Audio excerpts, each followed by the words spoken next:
আমাদের দেশনায়ক তারেক রহমানের ৩১ দফা বাস্তবায়নের লক্ষ্যে আজকে যে সম্মেলন হচ্ছে সূত্রাপুর থানার সমন্বয়ে যে আয়োজন করা হয়েছে, আমরা গেন্ডারিয়া থানা এবং গেন্ডারিয়া থানার ৪৬ নম্বর ওয়ার্ডের সভাপতি, সহসভাপতি, সিনিয়র সহসভাপতি শিপন এবং ওয়ার্ডের সেক্রেটারি মোতালেব হোসেন টিটু, সাংগঠনিক বাবলু, মহসিন, কাসুভাই, খালেক এবং ছাত্র দলের নাসির, কৃষক দলের সুমন, ফয়সাল, যুব দলের শাহিন এবং আর কে সোহাগ, আরো অন্যান্য সুমন, সবাই যুব দলের সভাপতি দিলা, সবাইকে নিয়ে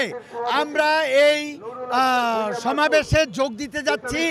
আমরা বাংলাদেশে তারেক জিয়ার যে ৩১ দফা আছে সেটা বাস্তবায়নের লক্ষ্যে আমরা সকলে একত্রিত হয়ে কাজ করব